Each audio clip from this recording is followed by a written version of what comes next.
Réunion Spirit du samedi 13 septembre 2008. Communication d'un suicidé. Bonjour, nous t'écoutons. N'aie pas peur. Justement, depuis tout petit, on m'a délaissé. On n'a pas su me protéger. Alors quand vous parlez des gens protecteurs, ça me fait rire. Je ris jaune. Tu vois ça? C'est du concret pour moi, cet abandon. C'était réel. Cela m'a meurtri du début à la fin. Alors que réponds-tu à cela? Tu nous parles de quoi? De ta vie passée? De ma vie d'enfant sans mes parents. Des gens qui ont voulu s'occuper de moi comme d'une chose laissée à l'abandon, sur le bas-côté. Et maintenant? Et maintenant c'est pareil, je suis sur le côté. Personne ne s'occupe de moi. J'ai bien vu que j'étais une chose inutile à la société.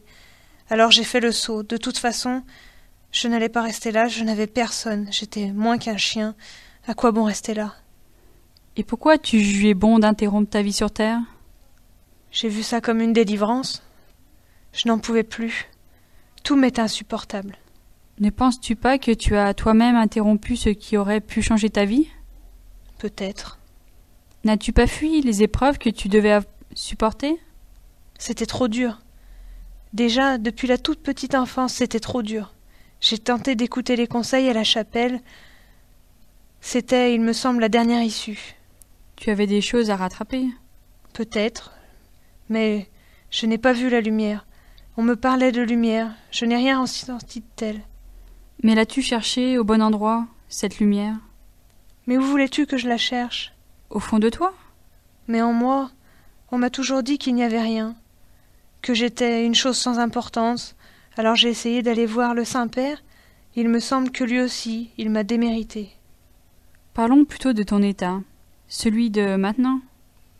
On m'a toujours dit que j'étais rien. Alors pourquoi parler de moi? Maintenant, il faut que tu avances. Avancer dans le rien, cela me semble sans issue. Il faut savoir que ton état maintenant te permet de voir ce que tu aurais pu changer dans cette vie qui t'avait été offerte. Cette chance sur les erreurs que tu avais commises. Je n'ai rien fait. Il me semble pas que j'ai fait d'erreur. Je ne te parle pas de ta vie d'enfant. Ne te rappelles-tu pas de ta vie d'avant, celle avant cette vie que tu as écourtée? La seule chose dont je me souvienne, c'est cette violence qu'il y avait entre mes parents.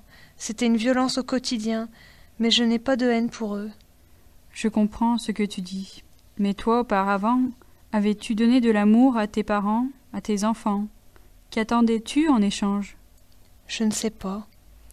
Il faut que tu puisses juger par toi-même et ressentir la douleur que tu as pu provoquer chez d'autres. Il faut que tu profites du temps qui t'est accordé, afin de réfléchir aux erreurs que tu n'as pas réparées, et éventuellement demander et prier pour qu'on puisse t'accorder une nouvelle chance de refaire une nouvelle vie parmi nous. Mais prier comment? Avec toute ton âme. Tu peux aussi appeler des gens qui sont dans ta mémoire, proches, que tu aimais, qu'ils viennent t'aider. Tu peux prier pour le Seigneur, afin qu'il t'aide à trouver les forces. Je peux appeler les gens comme le poissonnier? Non, Cela ne suffit pas? non. Il faut des gens que tu as aimés, qui t'ont entouré.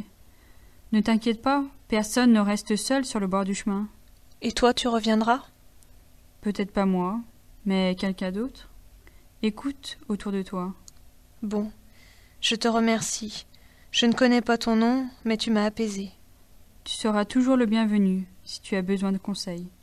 Merci de ton témoignage.